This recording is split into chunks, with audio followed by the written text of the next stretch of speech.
Hello दोस्तों, कैसे हैं आप लोग। चलिए, तो हम लोग का कहाँ तक हो गया था। कल हम लोगों ने पढ़ा था रेस जुडिकेटा, ठीक है। रेस सब्जुडाइज रह गया था, लेक्चर ज़्यादा लंबा हो रहा था इसलिए जो है हमने सोचा रेस सब्जुडाइज 10 मिनट में बाद में बता दूंगा, ठीक है। चलिए, तो रेस जुडिकेटा में क्या समझ में आया था कि नहीं आया था भैया। उसमें कुछ क्वेश्चंस प्री में डायरेक्ट पूछे जाते हैं। क्या पूछा जाता है कि रेस जुडिकेटा कहाँ दिया हुआ है सीपीसी में। बहुत ही इंपॉर्टेंट टॉपिक है ये, प्री पॉइंट ऑफ व्यू से, मेन पॉइंट ऑफ व्यू से, इंटरव्यू पॉइंट ऑफ व्यू से, हर तरीके से, चाहे आप कॉलेज में हो चाहे आप जुडिशरी के एग्जाम देने वाले हो, ठीक है। सीपीसी में अगर कुछ इंपॉर्टेंट है तो वो रेस जुडिकेटा ही है। कोचिंगों में हफ्ते हफ्ते भर तक लेक्चर चलते हैं इसी पे ही, एक ही टॉपिक पे। चलिए, तो रेस जुडिकेटा में क्या पूछा जाता है प्री पॉइंट ऑफ व्यू से। आंसर तो मैंने लिखवा दिया था कल, ठीक है, वैसे ही लिख लीजिएगा। पूछा जाता है कि रेस जुडिकेटा कहाँ दिया हुआ है, सेक्शन 11 में। पूछा जाता है कि इसके एक्सप्लेनेशन, हाँ, कि कंस्ट्रक्टिव रेस जुडिकेटा कहाँ पे दिया हुआ है, एक्सप्लेनेशन 4 में, ठीक है। पूछा जाता है रिप्रेजेंटेटिव सूट पे रेस जुडिकेटा अप्लाई होता है कि नहीं होता है, ये कहाँ पे दिया हुआ है, एक्सप्लेनेशन 6 में, ठीक है। जो इसका एक्सप्लेनेशन 8 है उससे भी अब प्रॉब्लम आने लगी है कि अगर किसी के पास पहले लिमिटेड, किसी कोर्ट के पास लिमिटेड जुडिक्शन थी, उस समय उसने उस केस को डिसाइड किया था, बाद में वो अगर इनकम्पिटेंट हो जाती है तो वो क्या माना जाएगा भैया, वो केस पे रेस जुडिकेटा अप्लाई होगा क्योंकि वो उस समय कॉम्पिटेंट कोर्ट थी, ठीक। और क्या पूछा जाता है, पूछा जाता है कि मैक्सिम, कौन सी मैक्सिम रेस जुडिकेटा पे अप्लाई होती है, लिखी हुई है, इंटरेस्ट रिपब्लिका उड सिट फिनिस लिटियम, ठीक है। और क्या पूछा जाता है, एक leading case Dario versus state of UP, किससे रिलेटेड केस है, ये रेस जुडिकेटा से रिलेटेड केस है, ठीक है। ये सारे क्वेश्चन जो है रेस जुडिकेटा से पूछे जाते हैं। हम लोग को पढ़ना है रेस सब्जुडाइस आज, ठीक है, सेक्शन 10।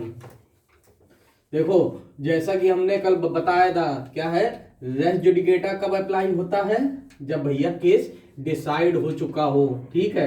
रेस जुडिकेटा अप्लाई करने से क्या होता है, इंस्टीट्यूशन ऑफ सूट ही रुक जाता है। रेस जुडिकेटा, अगर मैंने किसी ने केस फाइल किया जो पहले से डिसाइडेड हो चुका है केस किसी दूसरी कोर्ट में, तो मैं कौन सा डिफेंस लूंगा, रेस जुडिकेटा का लूंगा, ठीक है। लेकिन अगर मान लो केस चल रहा है किसी कोर्ट में, फिर अगर कोई दूसरा केस फाइल करता है किसी दूसरी कोर्ट में, तो मैं कौन सा डिफेंस लूंगा, तो मैं रेस सब्जुडाइस का लूंगा, ठीक है। तो रेस सब्जुडाइस कब लगता है, during the proceeding. Res judicata कब लगता है, जब केस डिसाइड हो चुका हो। रेस जुडिकेटा क्या रोकता है, वो इंस्टीट्यूशन ऑफ सूट को ही रोक देता है कि भैया अगर एक केस डिसाइड हो गया तो दूसरा केस फाइल ही नहीं होगा। रेस सब्जुडाइज क्या करता है, वो दूसरे केस का ट्रायल रोकता है, ठीक है। समझ आ रही नहीं बात। चलो देखते हैं भाई रेस सब्जुडाइज। ये यार टाइम पे साफ ना करो बोर्ड तो जम जाता है।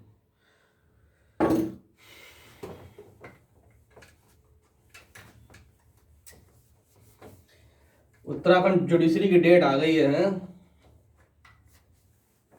यार, करवाऊंगा भाई, जल्दी जल्दी करवाऊंगा, ठीक है।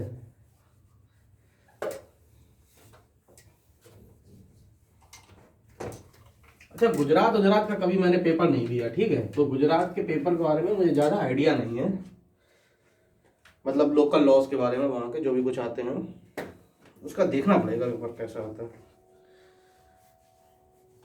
लेकिन जो सब्जेक्ट आते हैं, जो कोर सब्जेक्ट हैं, सीपीसी है, सीआरपीसी है, एविडेंस है, टीपी है, जो कोर सब्जेक्ट होते हैं उसमें किसी भी स्टेट का हो, ठीक है, चाहे महाराष्ट्र हो, उड़ीसा हो, गुजरात हो, राजस्थान हो, यूपी हो, बिहार हो, उत्तराखंड हो, हिमाचल प्रदेश हो, कोई भी स्टेट हो, हरियाणा हो, सारे एग्जामों के लिए मेरे लेक्चर्स इंपॉर्टेंट होते हैं, ठीक है। मैं किसी एक स्टेट को पॉइंट में रखते हुए नहीं पढ़ाता हूँ। उस सब्जेक्ट में क्या क्या क्वेश्चन पुट किए जा सकते हैं, क्या क्या टॉपिक इंपॉर्टेंट होते हैं, वो मैं ध्यान में रखता हूँ, ठीक है। तो आप निश्चिंत होके पढ़ा करिए, कोई भी स्टेट से हो, चाहे केरला हो, महाराष्ट्र हो, उड़ीसा हो, कोई भी स्टेट हो। चलो, क्या है,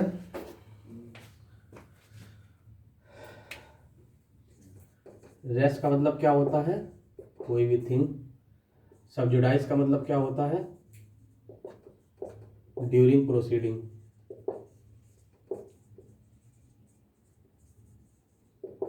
ठीक है। अब क्या है, वही बात कि रेस्ट सब्जुडाइज जो है क्या रोकता है, वो दूसरे केस का ट्रायल रोकता है, ठीक है। इसके इसके बीच में केस है, ठीक है, इस मकान को लेके। अब क्या होगा इसमें, अब इसमें मान लो पहले से ही केस चल रहा है इनको एक कोर्ट में, कोर्ट का नाम है एक्स, ठीक है, इस कोर्ट में इनका केस पहले से ही चल रहा है, ए ने केस फाइल किया था इसमें। अब क्या कर रहा है, बी जो है वो दूसरी कोर्ट में केस फाइल कर रहा है, वाई कोर्ट में, ठीक। तो ए जो है अब यहाँ पर जब ये केस फाइल कर रहा है तो यहाँ पर ये प्लेंटिफ हो जाएगा और ये डिफेंडेंट हो जाएगा। तो ये जो प्ली ले लेगा, ये प्ली ऑफ डिफेंस लेगा क्या, कि माय लॉर्ड इसमें क्या अप्लाई हो रहा है, इस पे रेस सब्जुडाइस अप्लाई हो रहा है। क्यों, क्योंकि ये ऑलरेडी एक कंप्लेंट कोर्ट में ये केस चल रहा है, ठीक है, चल रहा है कि नहीं चल रहा है, इसीलिए इसमें रेस सब्जुडाइस हो जाएगा। ये क्या होता है, ये क्या रोकता है, ये बार्स द ट्रायल, ये ट्रायल को रोक देता है, ठीक है। अब केस तो उसने इंस्टीट्यूट किया, बाद में कोर्ट को पहली डेट पे या कभी भी, ऐसा नहीं है कि पहली ही डेट पे रोक दे, कभी भी कोर्ट को जानकारी मिली, ठीक है, किसी भी टाइम कोर्ट को जानकारी मिली कि ये ऑलरेडी किसी कंपिटेंट कोर्ट में केस चल रहा है, ठीक है, तो जिस समय उसे जानकारी मिलेगी कोर्ट को ना, उसी समय ये रोक देगा। मान लो कि इसने डिफेंस लिया ही नहीं, इसने दूसरी कोर्ट से, वाई कोर्ट से कहा ही नहीं कि भाई पहले से ही एक्स कोर्ट में केस चल रहा है, तो क्या होगा, तो अगर जजमेंट एक बार आ गया, अगर जजमेंट पास हो गया, तो फिर मतलब कहने का मतलब है कि आप ये राइट ऑफ रेस जुडिकेटा जो है, या डिफेंस ऑफ रेस जुडिकेटा जो है, डिफेंस ऑफ रेस जुडिकेटा जो है, उसको आप वेव भी कर सकते हैं, ठीक है। अगर आपने उसका डिफेंस नहीं लिया तो ये माना चाहेगा कि वो आप वेव कर चुके हैं, छोड़ चुके हैं, ठीक है। अब जो जजमेंट आएगा तो उस पर फिर बाद में आप नहीं कह सकते कि माय लॉर्ड ये तो आपके यहाँ इंस्टीट्यूट होने से पहले किसी कोर्ट में केस चल रहा था, ठीक है, इस पे तो रेस सब्जुडाइस अप्लाई हो रहा है, रेस जुडिकेटा नहीं, रेस सब्जुडाइस, ठीक है, इस पे तो रेस सब्जुडाइस अप्लाई हो रहा है। तो ये नहीं होगा कि भैया वो जजमेंट सही नहीं माना जाएगा या उसका एग्जीक्यूशन नहीं होगा, ठीक है, उस डिग्री का एग्जीक्यूशन होगा, है कि नहीं।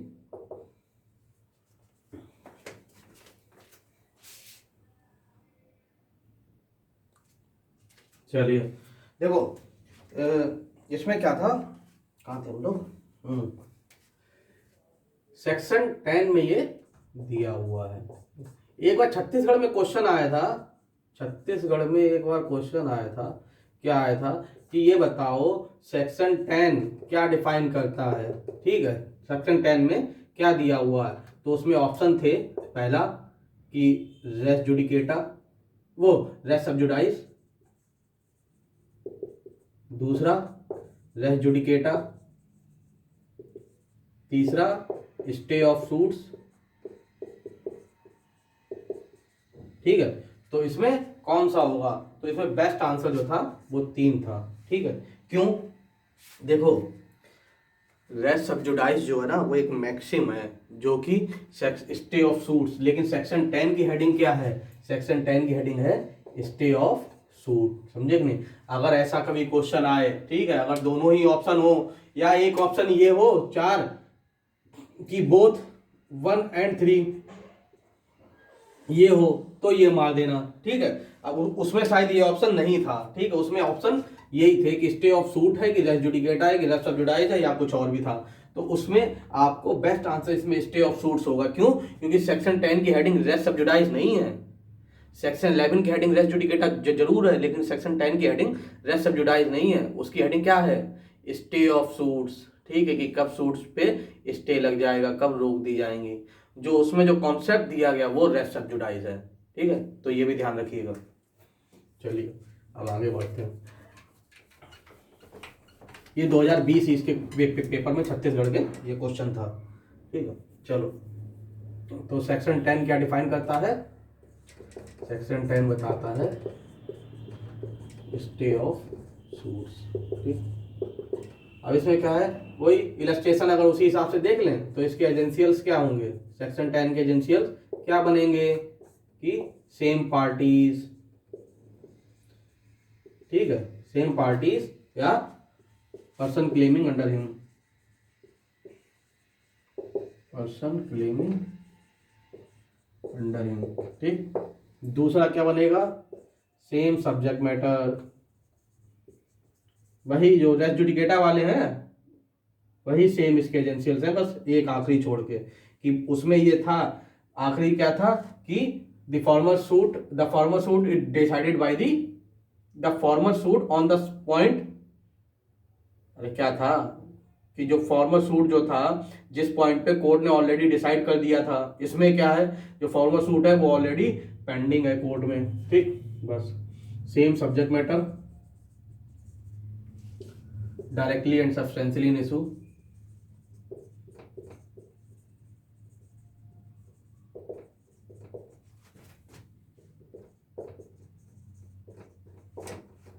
और क्या बनेगा, कॉम्पिटेंट कोर्ट, और क्या बनेगा, same title, under the same title, और institution of subsequent suit, institution of subsequent suit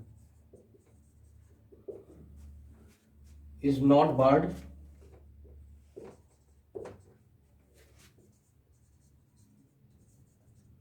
but trial of the suit barred।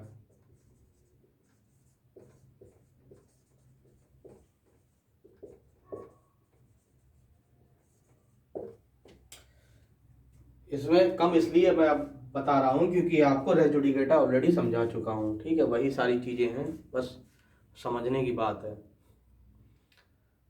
उसमें क्या हो रहा था बताइए, खुद ही अपने आप में माइंड में रिवाइज करिए कि उसमें क्या था, उसमें ये चीज़ें थी, इसमें क्या क्या है, इसमें ये चीज़ें हैं। मेन डिफरेंस क्या है कि उसमें जो है केस जो था, फॉर्मर सूट जो था वो ऑलरेडी कोर्ट ने डिसाइड कर दिया था, उसके बाद वो केस फाइल कर रहा था। इसमें क्या है, जो फॉर्मर सूट है वो पेंडिंग है अभी, ठीक। उसमें क्या है, उसमें जो इंस्टीट्यूशन ऑफ सूट ही रोक देते हैं कि केस फाइल ही नहीं होगा, इसमें जो है ट्रायल रोक देते हैं, बस यही मेन डिफरेंस है उसमें, ठीक। चलो, ये कब अप्लाई होता है, अब क्या है, अब ये इसमें एक बात है कि फॉर्मर सूट कौन सी, मतलब कॉम्पिटेंट कोर्ट में फॉर्मर कोर्ट जो है जिसपे केस फाइल पहले से चल रहा है वो कौन सी होनी चाहिए या कौन सी नहीं होनी चाहिए, ठीक। कौन सी नहीं होनी चाहिए, कोई भी कोर्ट हो, ठीक है। अब फॉर्मर सूट कहाँ चल रही है, चाहे सेम कोर्ट में, ठीक है। ऐसा भी तो हो सकता है कि एक ही कोर्ट है जिसमें जेएम सेकंड क्लास, वो जुडिशियल मजिस्ट्रेट था, सिविल जज सीनियर डिवीजन एक है, वन, और दूसरे भी उसी कोर्ट में सिविल जज सीनियर डिवीजन है, ठीक है, टू, ठीक। अब मान लो एक ही कोर्ट में वो दो जगह दो जज साहब के अंडर केस फाइल कर रहा है, ठीक है, तो चाहे सेम कोर्ट में चल रही हो, ठीक है, चाहे सेम डिस्ट्रिक्ट कोर्ट में चल रही हो, चाहे हाई कोर्ट में चल रही हो, चाहे सुप्रीम कोर्ट में चल रही हो, लेकिन क्या है, फॉरेन कोर्ट में नहीं, या आउटसाइड इंडिया भी हो, चाहे outside India court outside India established by court outside India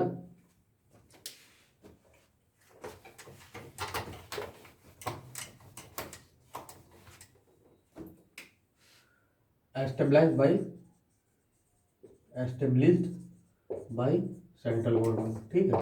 इनमें से किसी भी कोर्ट में केस चल रहा हो, ठीक है, कहाँ, चाहे सेम कोर्ट में, चाहे डिस्ट्रिक्ट कोर्ट में, चाहे हाई कोर्ट में, चाहे सुप्रीम कोर्ट में, या कोर्ट आउटसाइड इंडिया भी हो, अगर एस्टेब्लिश्ड बाय सेंट्रल गवर्नमेंट, तो इनमें से किसी भी केस में चल रहा है तो उस पर फॉर्मर वो अप्लाई हो जाएगा। लेकिन अगर फॉरेन कोर्ट में चल रहा है तो ये अप्लाई नहीं होगा, समझे कि नहीं,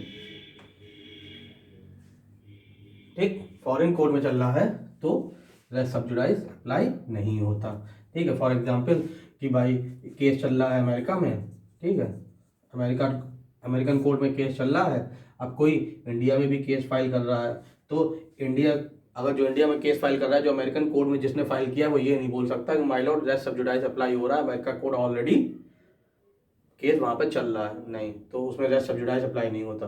फॉरेन कोर्ट में अगर कोई केस चल रहा है तो उसमें रेस सब जुडाइस अप्लाई नहीं होता, ठीक। चलो, और तो कुछ है नहीं। और इसका ये एक्सप्लेनेशन बोलता है, एक्सप्लेनेशन ये बात बोलता है, क्या बोलता है पढ़िए, पढ़ते हैं सेक्शन 10 भी क्या देखा। सेक्शन 10 की हेडिंग जैसे हम लोग बात कर रहे थे स्टे ऑफ सूट्स है।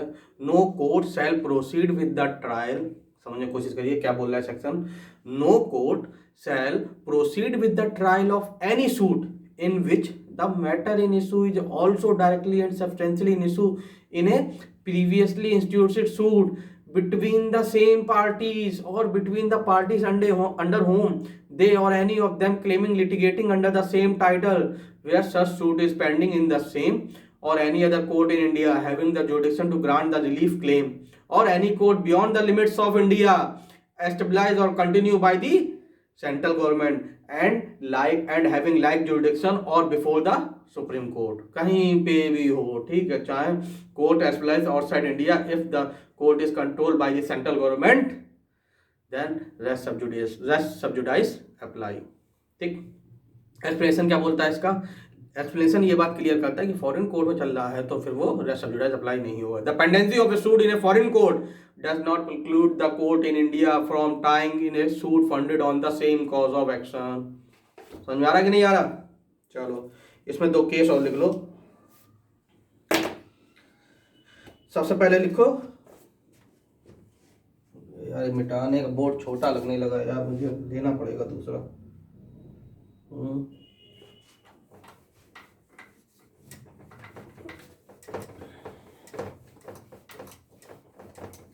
कुछ भी ना समझ में आया करे तुरंत बता दिया करें, ठीक है? आप बताएंगे नहीं तो फिर मैं जानूंगा कैसे भाई कितना बेकार पढ़ा रहा हूँ, पता भी तो चलना चाहिए। क्या मैं बोल रहा था? हाँ, केस, पहला केस लिखिए, life pharmaceutical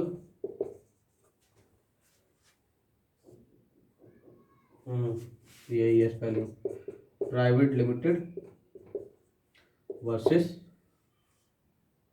life pharmaceutical private limited versus Bengal medical association, Bengal medical hall है, सॉरी, बंगाल मेडिकल हॉल। चलो इसमें क्या हुआ था, an order under section 10 may be passed at any stage of the litigation, it is not necessary that the suit is stop in the first day of hearing. Court ने बोला था कि जरूरी नहीं कि सेक्शन 10 जो है फर्स्ट जैसे ही केस फाइल हुआ पहले ही डेट पे तुरंत ही कोर्ट को मालूम पड़ जाए तुरंत ही वो रोक दे, ठीक है? ऐसा नहीं है, कभी भी वो रोक सकती है, ठीक है? मान लो ये केस चल रहा था कहाँ पे, इन दोनों ने केस किया था, पहले कानपुर कोर्ट में किया, ठीक है, और फिर वो बाद में कहाँ कर रहे हैं, प्रयागराज कर रहे हैं। अब क्या हुआ, अब जब प्रयागराज कोर्ट में दोबारा, जब पहले तो केस ऑलरेडी फर्स्ट जो सूट था वो इधर इंस्टीट्यूट हुआ, ठीक है, फर्स्ट सूट, सेकंड सूट यहाँ हुआ, तो ऐसा नहीं है कि फर्स्ट डे पे ही पहले ही दिन इसको रेस्ट सब्जुडाइज अप्लाई होना है, पहले दिन नहीं हुआ तो वो वेव हो जाएगा, नहीं, ऐसा नहीं है। ड्यूरिंग द ट्रायल, जब तक ट्रायल चल रहा है कभी भी कोर्ट उस पर रेस्ट सब्जुडाइज लगा सकती है जैसे कोर्ट को जानकारी मिलेगी, ठीक है? अब मान लो ट्रायल चल रहा है, 2-3 हियरिंग होगी, 2-3 हियरिंग में बीच में किसी में कोर्ट ने कोई इंटरिम ऑर्डर पास कर दिया, मान लो कोई इंजंक्शन ऑर्डर पास कर दिया या अपॉइंटमेंट ऑफ रिसीवर कर दिया, तो ये भी सही माना जाएगा, चाहे बाद में रेस्ट सब्जुडाइज अप्लाई हो जाए। ये नहीं होगा कि ये इंटरिम ऑर्डर, क्योंकि ये इसमें सेकंड सूट फाइल हुई थी, ठीक है, सेकंड सूट जो फाइल हुई थी इसलिए इसका जो इंटरिम ऑर्डर होगा वो सही नहीं माना जाएगा, ऐसा नहीं कह सकते, ठीक, वो सही माना जाएगा। अगर स्टे ऑफ सूट लगाने से पहले अगर दूसरी कोर्ट ने कोई इंटरिम ऑर्डर पास कर दिया, मान लो अपॉइंटमेंट ऑफ रिसीवर या कोई इंजंक्शन ग्रांट कर दिया या कुछ भी ऐसा इंटरिम ऑर्डर पास कर दिया, तो वो इंटरिम ऑर्डर सही माना जाएगा, उसमें कोई दिक्कत नहीं है, ठीक है? तो ये भी एक बात जान लो। दूसरा केस क्या है, दूसरा केस है शेट्टी वर्सेस गिरधर, शेट्टी वर्सेस गिरधर। इसमें कोर्ट ने ये कहा था कि अगर सेक्शन 10 में कोई केस फॉल हो रहा है तो उसमें सेक्शन 10 के थ्रू ही आप जाएं, ठीक है? ये नहीं कि आप इनहेरेंट पावर का इस्तेमाल करें, इनहेरेंट पावर मतलब सेक्शन 151 के थ्रू ना जाएं कोर्ट, आप सेक्शन 10 के थ्रू जाएं अगर उसमें सेक्शन 10 अप्लाई हो रहा है। लेकिन सेक्शन 10 अगर नहीं हो रहा है फिर भी अगर कोर्ट जो है वो किसी ट्रायल को रोकना चाहती है तो इनहेरेंट पावर के अंदर कोर्ट के पास पावर है कि बिना सेक्शन 10 के अप्लाई होते हुए भी वो किसी दूसरे कोर्ट में अगर कोई केस चल रहा है तो उसको रोक सकती है, स्टे लगा सकती है उस केस पे। ठीक है, चलिए पढ़िए, लिखिए। When there is a case for the application of section 10, when there is a case, इसी केस में लिखिएगा, कब का आई है, शेट्टी वर्सेस गिल्डर 1982 का। ठीक है, सीपीसी में केस थोड़े लिखने पड़ते हैं। ठीक है, सीआरपीसी में केस नहीं, उसमें प्रोसीजर ज़्यादा इंपॉर्टेंट हो जाता है, सीपीसी में केसेस भी इंपॉर्टेंट हो जाते हैं। ठीक है, जितना लिख जाए उतना अच्छा ही है। चलो, when there is a case for the application of section 10, recourse to the inherent power under section 151 is not justified. However, where the provision of section 10 do not strictly apply, the court has inherent power to stay a suit for the end of justice. ठीक है, तो वो 151 में कर सकता है। 151 में तो इनहेरेंट पावर है, कुछ भी अगर यहाँ पर स्ट्रिक्टली कोई लॉ नहीं दिया हुआ है, ठीक है, और कोर्ट को फिर भी कोई ऑर्डर या कुछ भी पास करना है तो वो 151 के अंडर कर सकती है, क्योंकि इनहेरेंट पावर है उसके पास। अब लिखो एक हेडिंग, इफेक्ट ऑफ रेस सब्जुडाइस। पता तो सब चुका ही हूं, लेकिन लिख लो। ठीक है, लिखो इफेक्ट ऑफ रेस सब्जुडाइस। उसमें 2 पॉइंट लिखना। पहला, a decree passed in contravention of section 10 is not a nullity and therefore can not be disregarded in execution proceeding. A decree passed in contravention of section 10 is not a nullity and therefore cannot be disregarded in execution proceeding। ठीक है, कि अगर, ठीक है, जहाँ मान लो कि section 10 को अब 2 जगह केस फाइल हुआ, कानपुर में पहले हुआ, प्रयागराज में बाद में हुआ, अगर जिसने इसका डिफेंस लेना था उसने डिफेंस नहीं लिया तो मान लो प्रयागराज कोर्ट में केस बाद में फाइल होने के बावजूद भी इसने जजमेंट पहले पास कर दिया, डिग्री पहले पास कर दी, तो अब ये नहीं माना जाएगा कि भाई ये तो वॉयलेशन ऑफ रेस सब्जुडाइस है। ठीक है, अब वो पास हो गया, अब वो ठीक है। हम लोग ये सब, ये दोनों क्यों चीजें बनाई गई हैं, ये रेस सब्जुडाइस, रेस जुडिकेटा क्यों है, ये 2-3 चीजें रोकने के लिए। क्या, multiplicity of suit, multiplicity of suits रोकने के लिए। ठीक है, और कंट्रावेंशन ऑफ जजमेंट। अब भाई 2 अलग अलग कोर्ट में 2 अलग अलग जजमेंट हो भी सकते हैं। मान लो इस कोर्ट में इसने फेवर किया, उस कोर्ट में उसको, मतलब इस कोर्ट में इसके अगेंस्ट आ गया, उस कोर्ट में उसके अगेंस्ट आ गया, तो इन सब चीज़ों को रोकने के लिए, कंट्रावेंशन ऑफ जजमेंट को रोकने के लिए, ठीक, अलग अलग ना हो, तो इन सब चीज़ों को ध्यान में, इन सबको रोकने के लिए ये दोनों मैक्सिम काम आती हैं। ठीक, दूसरा लिखो, सेक्शन 10 इफेक्ट ऑफ रेस सब्जुडाइस हम लोग बात कर रहे हैं, उसमें दूसरा पॉइंट लिख रहे हैं, section 10 lays down a rule of procedure pure and simple which can be wave by the parties. ठीक है, चलो, अब जैसे कि मैंने बात की थी ना, इसमें कुछ चीज़ें कि अब कुछ चीज़ें जान लो जिसमें ये अप्लाई नहीं होता। कहाँ का अप्लाई नहीं होता, कि अगर फॉरेन जजमेंट में कोर्ट चल रहा है, जैसे इसका एक्सप्लेनेशन बोलता है कि अगर फॉरेन कोर्ट में कोई ट्रायल चल रहा है तो भाई ये नहीं अप्लाई होगा। हेडिंग लिख लीजिए,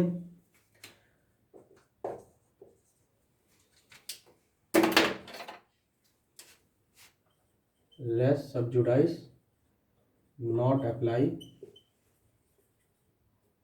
कहाँ, अगर फॉरेन कोर्ट में केस चल रहा है तो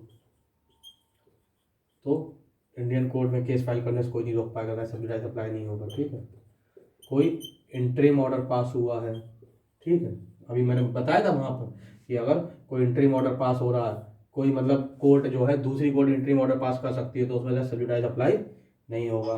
और समरी ट्रायल, ठीक है,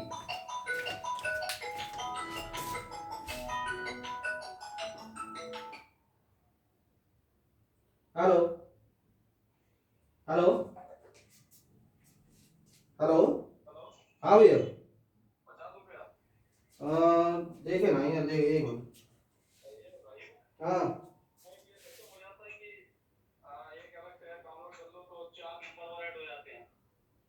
4 नंबर और ऐड हुए थे, मतलब समझा नहीं। एक भैया आए थे कल, वो बता रहे थे कि अगर जिससे फोन वाले जिससे बनवाया है उसी से जाओ, वो एक ऐप बताएगा। तीसरा है समरी ट्रायल। समरी ट्रायल में ये अप्लाई नहीं होता। ठीक है, एक केस था, कौन सा था case, Indian bank versus Maharashtra state corporation. Indian bank versus Maharashtra state corporation. इसमें क्या हुआ था, इसमें सुप्रीम कोर्ट ने ये बोला था कि जो है ये रेस्ट सब्सिडाइज जो है वो ऑर्डिनरी ट्रायल में इस्तेमाल होता है, ठीक है, ये समरी ट्रायल में नहीं अप्लाई हो, ठीक है, समरी सूट्स में ये अप्लाई नहीं होगा, समरी सूट्स लिखो यार, ठीक। चलो, उम्मीद करता हूँ आपको समझ में आया होगा, और तो कुछ इसमें छूट नहीं रहा। इसके बाद क्या आता है, जल्दी जल्दी पढ़ते रहो यार, पढ़ते रहोगे तो होता रहेगा, ठीक। चलो, इसके बाद में फॉरेन जजमेंट हम लोग पढ़ेंगे, ठीक है, 12 13 से मतलब चालू है, ठीक। चलो ठीक है, थैंक यू।